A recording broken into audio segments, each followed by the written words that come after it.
Imagine buying something completely legal at a state licensed store today and then getting fired from your job or even charged with a federal felony tomorrow.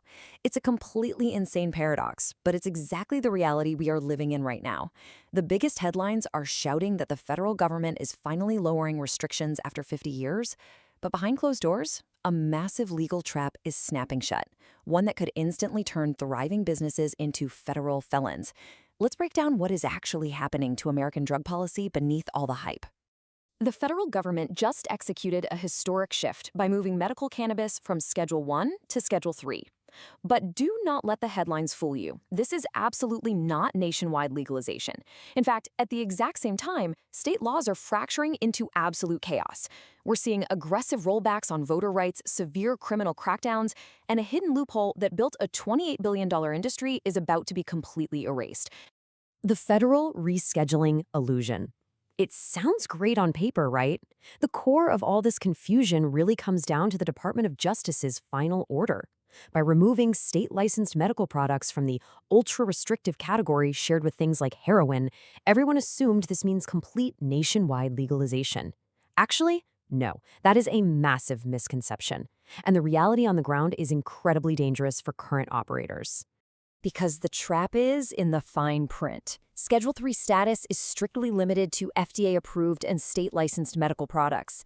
And since natural botanical cannabis hasn't gone through rigorous FDA clinical trials, every single state-licensed medical dispensary in the country is technically violating federal drug labeling and manufacturing laws.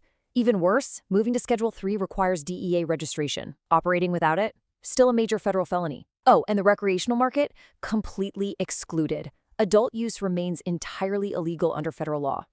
The massive tax divide, which brings us to an absolute financial earthquake happening right now. Moving medical to Schedule 3 instantly unties a notorious knot in the tax code known as Section 280E. Historically, this rule prohibited these businesses from deducting ordinary expenses like rent and payroll. Now, qualifying medical operators can finally deduct those costs, dropping their effective tax rates from a punishing 70% down to normal corporate levels. It's a total game changer for them. But here is the tension. While medical operators are about to save millions, adult-use recreational businesses get absolutely zero financial relief. Because recreational is still stuck in Schedule 1, they are still paying those crushing 70% tax rates. It creates this immense financial chasm. And because the adult-use market is still federally illegal, major stock exchanges and institutional investors are keeping billions of dollars sitting entirely on the sidelines, closing the billion-dollar loophole.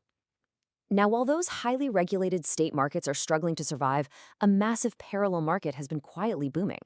Thanks to a statutory loophole in the 2018 Farm Bill, which legalized hemp with less than 0.3% Delta-9 THC, an entire unregulated market of intoxicating psychoactive products like Delta-8 and THCA just exploded.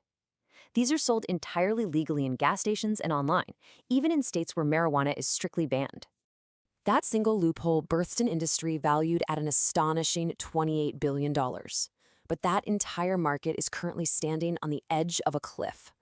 Lawmakers have finally realized the sheer scale of this intoxicating hemp market, and a coordinated, catastrophic federal shutdown is already in motion behind the scenes.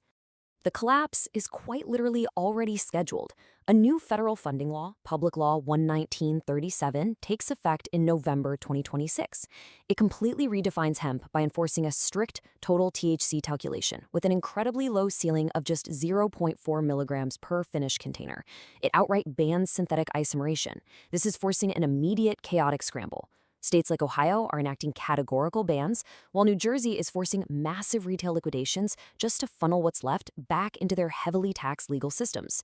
The black market paradox. And speaking of heavily taxed systems, California represents the ultimate paradox here. It is a mature, hyper-licensed market that is quite literally collapsing under the weight of its own regulatory structure.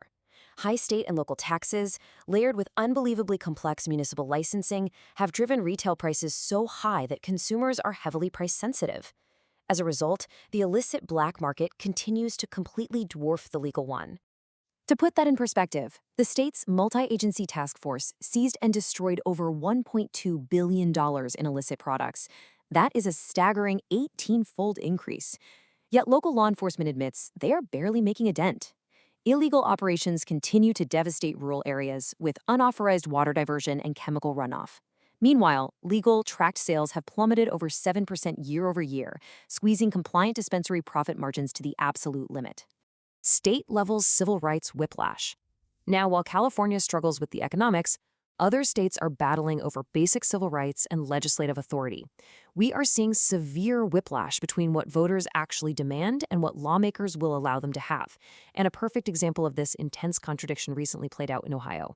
In Ohio, voters overwhelmingly approved Issue 2, which was a statutory ballot initiative legalizing recreational cannabis. But because it wasn't a constitutional amendment, the state legislature aggressively stepped in with Senate Bill 56 and essentially rewrote the entire law. They slashed home cultivation limits in half.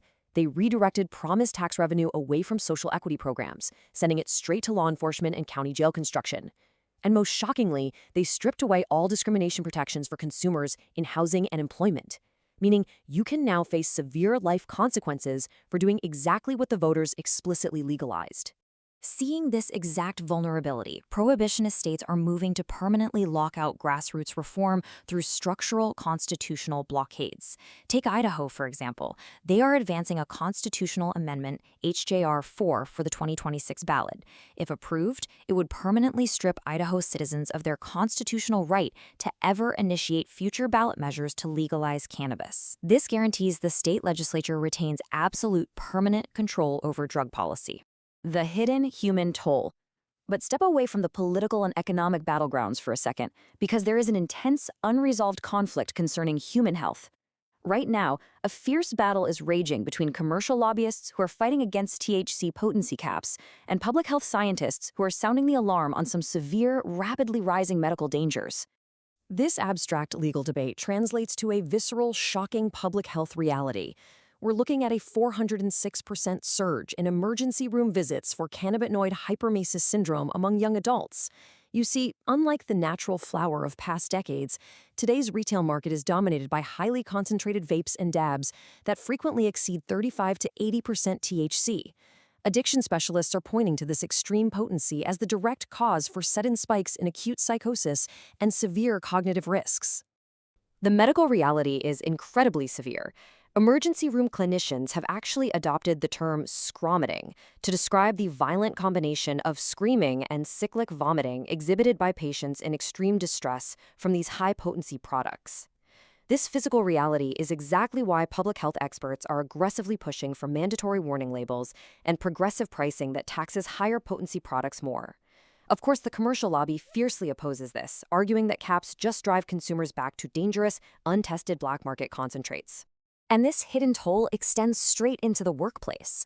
Despite all the hype around federal rescheduling, the Department of Transportation explicitly confirmed their zero-tolerance policies remained completely unchanged. Standard drug tests don't measure active impairment. They measure non-impairing metabolites that linger in your system for weeks, meaning a commercial truck driver, pilot, or train conductor who legally uses on a Friday night can face immediate suspension and complete career ruin the following Wednesday.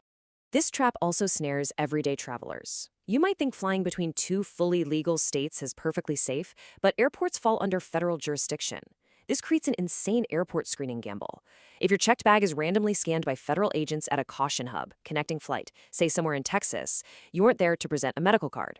It results in immediate baggage seizure and a potential federal felony referral, all for crossing invisible state lines with a product you legally bought. The American legal framework has fractured into an absolute minefield of contradictions. You can legally purchase a heavily taxed product at a state-licensed dispensary, only to be fired from your job the next day due to non-impairing metabolites, or arrested for a federal felony just for stepping into an airport. So it leaves us with this. If cannabis has never been more culturally accepted, why has navigating the actual law never been more dangerous?